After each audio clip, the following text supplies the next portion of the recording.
स्त्री की ये 3 चीजें गौर से देख लेना, कभी दुखी नहीं रहोगे। जय श्री कृष्णा मित्रों, स्वागत है आपका एक बार पुनः हमारे YouTube चैनल दर्पण ज्ञान गंगा में। मित्रों, आज इस वीडियो में जो हम आपके लिए ये कहानी लेकर के आए हैं, ये कहानी आपके लिए बहुत ही मोटिवेशनल होती है और ज्ञानवर्धक भी होती है। इस कहानी में आज हम बात करेंगे कि स्त्री की ये 3 चीजें यदि आपने सही तरीका से देख ली तो हमें उम्मीद है कि आप अपने जीवन में कभी दुखी नहीं रहोगे, आप कभी धोखा नहीं खाओगे, आपको जीवन में पछताना नहीं पड़ेगा और आपके घर में कभी धन की कमी भी नहीं रहेगी। मित्रों, कहते हैं स्त्री जो घर की गृहिणी हुआ करती है उसे लक्ष्मी का दर्जा दिया गया है। स्त्री अगर चाहे तो घर को स्वर्ग बना दे, स्त्री अगर चाहे तो घर को शमशान बना दे, स्त्री यदि चाहे तो घर में कभी लड़ाई झगड़ा ना हो और स्त्री अगर चाहे तो घर में महाभारत कभी बंद ना हो, क्योंकि स्त्री ही इंसान के दुख में और सुख में साथ देने वाली होती है। घर में अगर खुशियां आती हैं तो भी स्त्री के कारण। स्त्री अगर चाहे खुश रहे और अपने पति को खुश रखे, पति के सुख दुख में साथ दे, उसके कार्य में हाथ बटाए, तो वो घर स्वर्ग बन जाता है। क्योंकि जो स्त्री घर में कलह लड़ाई झगड़ा नहीं करती है उस घर के लिए दूसरा स्वर्ग कहते हैं, और ये दूसरा स्वर्ग बनाने का हाथ स्त्री का होता है। क्योंकि स्त्री अपनी बुद्धि से, अपने विवेक से, अपनी सज्जनता से, शीलता से वो घर को स्वर्ग बना सकती है, परिवार को एकजुट रख सकती है, परिवार में खुशियां ला सकती है। ये सारी खुशियां स्त्री के हाथ में होती हैं। इंसान के हाथ में कुछ नहीं होता। इंसान अगर घर में खुशी लेना चाहे, इंसान बाहर नौकरी करता है, पैसा कमाता है, और अगर उसकी पत्नी झगड़ालू है, कलह पैदा करने वाली है, तो वह पुरुष अपने घर में कभी बरकत नहीं ला सकता। क्योंकि स्त्री उसकी जो है वो बार बार पर ताने मारने वाली, लड़ाई झगड़ा करने वाली और उसको दुख देने वाली है। और जब स्त्री अपने पति से कलह करती है, झगड़ा करती है, तो समझ लो कि इंसान कितना भी पैसा कमाए लेकिन उस घर में कभी बरकत नहीं आती है और इंसान की बुद्धि भी काम नहीं करती है। कई जगहों पर इंसान अपनी बातों से ऐसे फंस जाता है क्योंकि उसकी बुद्धि फेल हो जाती है घर के कलह के कारण, स्त्री के झगड़ों के कारण, जिससे वो अपनी जगह जगह पर बात में फंस जाता है और धोखा खा जाता है। तो दोस्तों, कहते हैं कि घर की खुशियों में, घर को स्वर्ग बनाने में अधिकतर स्त्री का हाथ होता है। तो इस कहानी में हम बात करेंगे कि स्त्री की अगर ये 3 चीजें आपने सही तरीका से देख ली, गौर कर ली, तो आपके लिए इस तरीका की मुसीबतें, इस तरीका की विपत्ति झेलनी नहीं पड़ेंगी। आप अपने जीवन में कभी धोखा नहीं खाएंगे। तो आइए मित्रों, अब शुरू करते हैं ये कहानी। उससे पहले आपसे निवेदन करूंगा, यदि आपने अभी तक हमारा चैनल सब्सक्राइब नहीं किया है तो आपसे निवेदन है कि आप हमारे चैनल को भी सब्सक्राइब जरूर कर लें, घंटी वाला बटन भी अवश्य दबा दें, क्योंकि आपका एक सब्सक्राइब हमारे लिए बहुत महत्व रखता है। आइए मित्रों, अधिक विलंब न करते हुए अब सीधे इस कहानी की ओर बढ़ते हैं, जिस कहानी के माध्यम से ये 3 बातें जानेंगे। तो ये 3 चीजें कौन सी हैं स्त्री की जो गौर करके देखना चाहिए, इस कहानी के माध्यम से उसको जानेंगे। मित्रों, किसी राज्य में, किसी नगर में एक सौदागर रहता था और वह सौदागर जो था बहुत ही सज्जन व्यक्ति था, शील स्वभाव का था, और वह सौदागर धर्मपरायण था, धर्म पर चलने वाला था।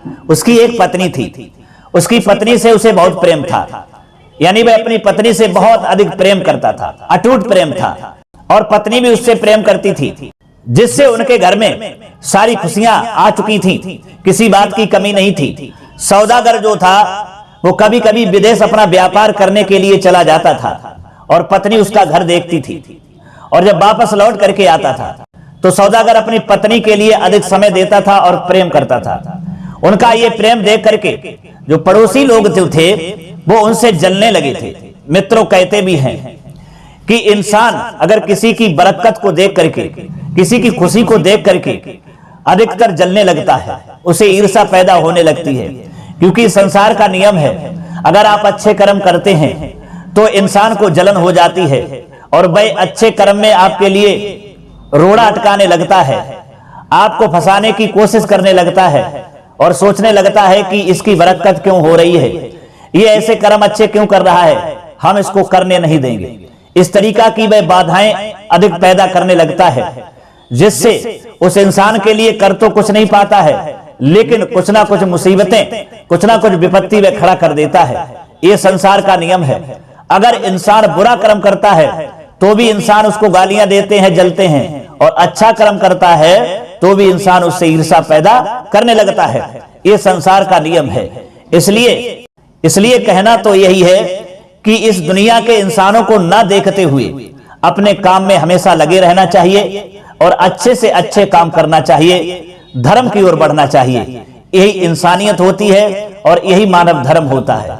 जो वह सौदागर किसी के ऊपर गौर ना करते हुए, इस समाज को ना देखते हुए, ईर्ष्यालु व्यक्तियों को ना देखते हुए और अपने अच्छे कर्म में लगा रहता था और अपनी पत्नी से प्रेम करता था, उनकी प्रेम की चर्चाएं पूरे नगर में होने लगी। ये बात जब राजा के पास पहुंची है तो राजा को बहुत खुशी हुई।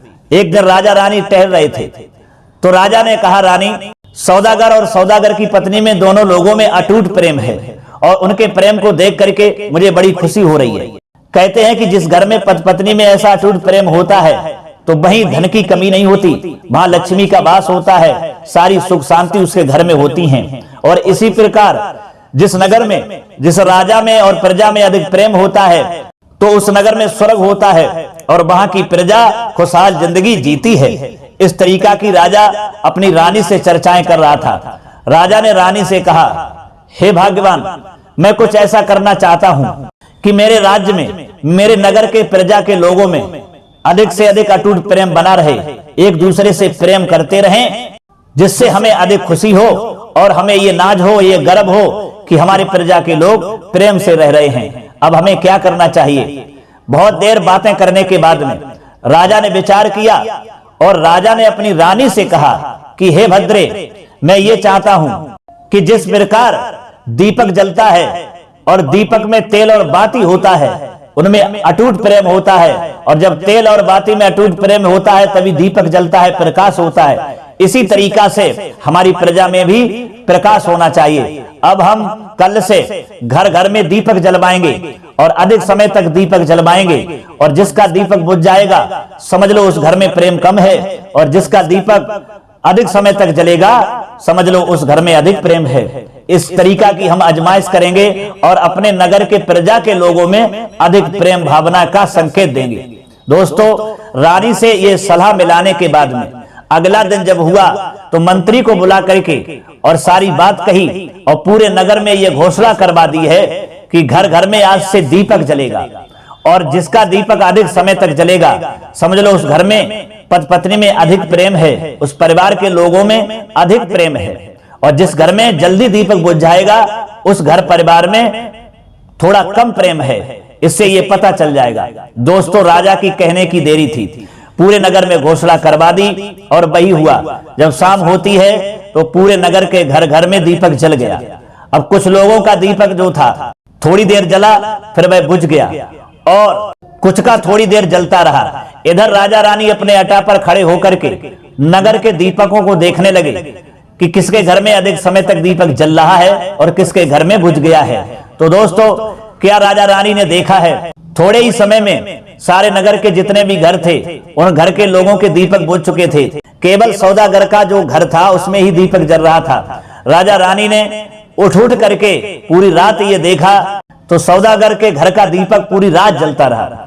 इस तरीका से अगली रात जब हुई तब राजा रानी फिर अटा पर देखते हैं कि किसका दीपक जल रहा है, किसका नहीं जल रहा है। थोड़ी देर बाद में सभी नगर के घर के लोगों के दीपक बुझ चुके थे, केवल सौदागर के घर का दीपक जल रहा था। उसको देख करके राजा ने रानी से कहा कि हे भाग्यवान, इसका मतलब है कि सौदागर के घर में अधिक प्रेम है, पत्नी में अटूट प्रेम है, और सौदागर बहुत ही सज्जन स्वभाव का व्यक्ति है, और उसके स्वभाव से ही, उसके विवेक से ही, उसके ज्ञान से, बुद्धि से उन दोनों लोगों में प्रेम है, और इसीलिए सौदागर के घर का दीपक जल रहा है।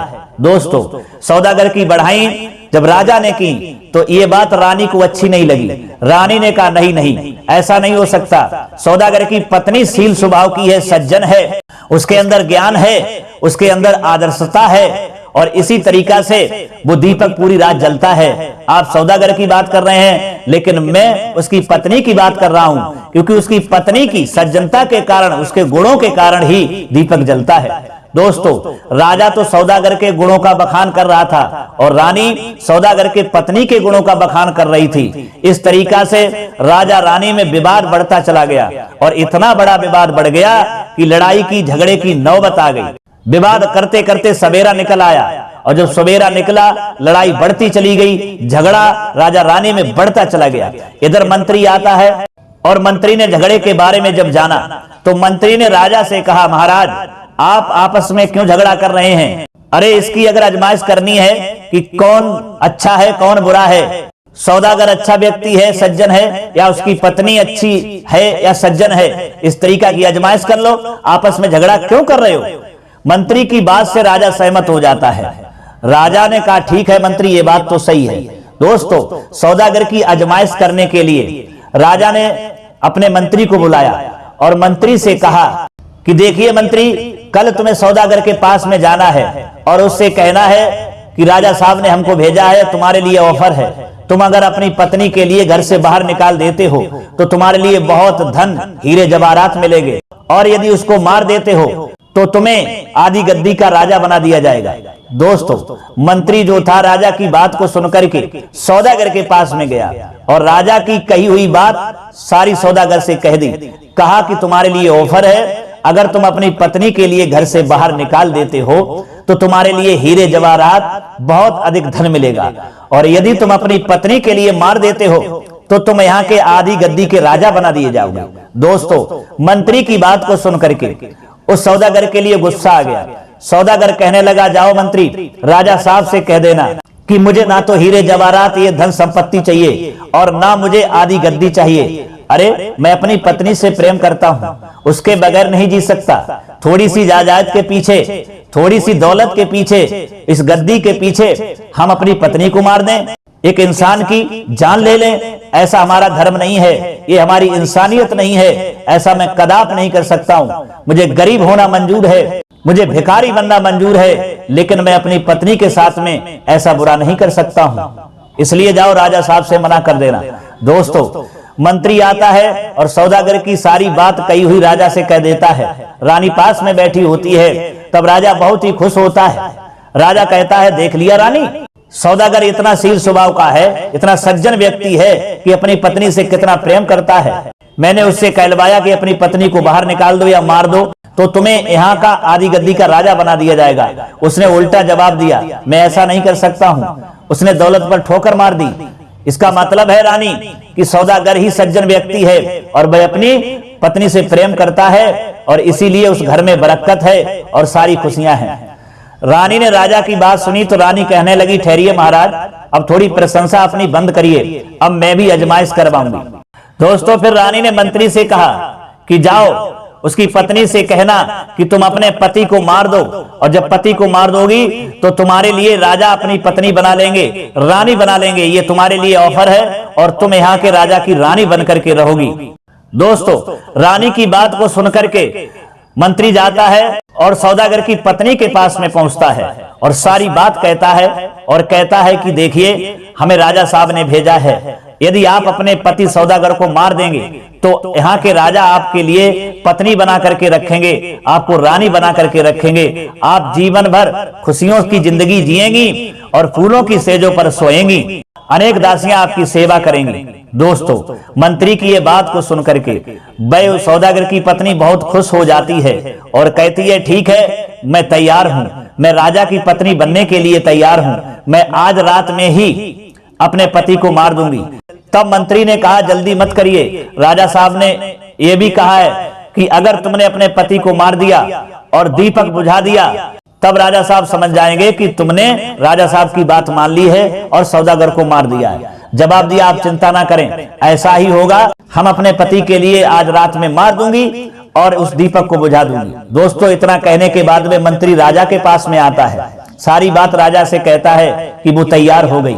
तब राजा ने अपने सैनिकों को बुलाया और सैनिकों से कहा कि तुम जाइए, सौदागर के घर के चारों ओर लग जाओ और रात्रि जब होगी और दीपक जलेगा और जैसे ही दीपक बुझाए और दीपक जब बुझाएगी तब वह अपने पति को मारने के लिए यानी सौदागर को मारने के लिए जाएगी और उसी समय तुम सौदागर के लिए भाग करके बचा लेना और आकर के मेरे पास आ जाना, तब मैं उसकी पत्नी को पकड़वा करके और उसे जेल में डाल देंगे। दोस्तों वही हुआ, सैनिक जो थे सौदागर के घर के चारों ओर लग गए। इधर जब रात्रि होती है और सौदागर की पत्नी दीपक जलाती है और इधर सैनिक चारों ओर लगे हुए थे। शाम जब हुई, खाना बनाया तो सौदागर की पत्नी ने अपने पति के लिए भोजन में जहर मिला दिया और जब जहर मिला दिया और सौदागर ने भोजन किया वो वहीं पर खत्म हो गया। और जब सब नगर के लोग सो गए तब वह दीपक बुझाने के लिए ऊपर गई और उसने दीपक बुझा दिया और जब दीपक बुझाया तो सारे सैनिक उसके घर में भाग खड़े हुए और सौदागर के पास में पहुंचे, उसे पकड़ लिया और जाकर के सौदागर को देखा, सौदागर मरा पड़ा हुआ था, सौदागर की मृत्यु हो चुकी थी। सारे सैनिक घबरा गए, ये कैसे हुआ? तब उसने बता दिया, मैंने तो इनको शाम के लिए ही भोजन में जहर मिला दिया था, दीपक बुझाने से ही इनको पहले ही मार दिया था। दोस्तों ये जाकर के सूचना राजा के लिए जब मिली है तो राजा के होश उड़ गए। रानी ने जब सुना तो रानी के भी होश उड़ गए, ये क्या हुआ? दोस्तों इधर क्या होता है, रानी राजा से क्षमा मांगती है और कहती है कि मुझसे गलती हो गई, मुझे क्षमा करें। हमारी तुम्हारी अजमाइश ने, हमारी तुम्हारी बहस ने उस सौदागर की जान ले ली। मैं नहीं जानती थी कि सौदागर की पत्नी यहां तक गिर सकती है। आज मुझे मालूम हो गया है कि संसार में कुछ ऐसी स्त्रियां हैं जिनका कोई भरोसा नहीं है और ना जिनका भरोसा कभी किया जा सकता है। वो कभी भी अपने पति की जान ले सकती हैं, वो कभी भी दौलत के पीछे डिग सकती हैं और वो कदम उठा सकती हैं जीवन में जो उन्हें कभी उठाना नहीं चाहिए। इस तरीका से महाराज मैं क्षमा चाहती हूं, मैं अपनी गलती पर बहुत प्रायश्चित कर रही हूं। दोस्तों रानी की बात को सुनकर के राजा वहां से भागता है और आकर के सौदागर की पत्नी को पकड़वा लेता है और कहता है कि तूने ऐसा क्यों किया? जवाब दिया, शुभ काम में देरी किस बात की, मैंने सोचा जल्दी से ये काम कर दिया जाए, उसके बाद में दीपक बुझाया जाए। दोस्तों राजा के लिए बहुत क्रोध आया। राजा ने क्या किया, उसके लिए पकड़वा करके और हमेशा के लिए जेल में डलवा दिया। तो दोस्तों इस कहानी का तात्पर्य यह है, इस कहानी से हमको ये सीख मिलती है कि अपने घर परिवार में अपनी पत्नी पर या किसी पर पूर्ण तरीका से भरोसा नहीं करना चाहिए, पूर्ण तरीका से उस पर विश्वास नहीं करना चाहिए। पहले उसको परखना चाहिए और ये सोचना चाहिए कि ये कर क्या रहा है और करना क्या चाहता है, इसका स्वभाव क्या है, इसका भाव क्या है, उसकी हमेशा परख करना चाहिए। और जो पुरुष अपनी पत्नी या बच्चों पर नजर रखते हैं, उनकी ओर गौर करके देखते हैं, गुप्त तरीका से उन पर नजर रखते हैं, तो वो इंसान कभी जीवन में धोखा नहीं खाते, कभी विपत्ति में नहीं पड़ते हैं। क्योंकि दोस्तों जो स्त्री अपने पति के लिए धोखा देती है और दुख सुख में साथ नहीं देती है और दूर दूर भागती है, तो समझ लो वह स्त्री अपने पति से प्रेम नहीं करती है। अब आइए हम बताते हैं दोस्तों वो 3 चीजें कौन सी हैं जो स्त्री के गौर से देखना चाहिए। दोस्तों पहली बात यह है कि स्त्री को दूसरे घरों में स्त्रियों के पास बैठने के लिए अधिक समय ना दें।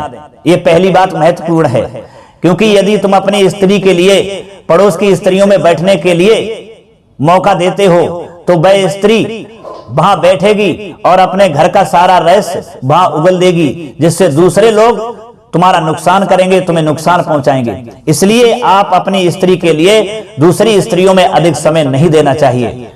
अगर आपने ऐसा कर लिया तो आप कभी जीवन में धोखा नहीं खाओगे। दूसरी महत्वपूर्ण बात यह है कि कभी भी अपनी स्त्री के लिए अकेला नहीं छोड़ना चाहिए और कभी भी अधिक समय तक अपनी स्त्री के लिए पुरुषों में भी नहीं छोड़ना चाहिए, क्योंकि जो पुरुष अपनी स्त्री के लिए अधिक समय तक अकेला छोड़ता है या पुरुषों में अधिक समय तक छोड़ता है तो वह धोखा खा जाता है और बदनामी के छींटे उसकी जिंदगी में आ ही जाते हैं और आपकी स्त्री कभी भी बिगड़ सकती है, कभी भी दूसरे पुरुष के चुंगल में फंस सकती है। इसलिए कभी भी स्त्री के लिए अकेला या दूसरे पुरुषों में अधिक समय तक नहीं छोड़ना चाहिए और यदि अधिक समय छोड़ने का अवसर भी आ जाए तो गुप्त तरीके से उस पर नजर रखनी चाहिए, इसलिए आप कभी धोखा नहीं खाओगे। और तीसरी बात यह है, अपनी स्त्री पर हमेशा गुप्त तरीके से नजर रखनी चाहिए। ये देखना चाहिए कि हमारी स्त्री चरित्रहीन तो नहीं हो चुकी है, अकेली कहां जाती है और किससे मिलती है। ये जरूर देखना चाहिए कि हमारी स्त्री कहीं डिग तो नहीं गई है।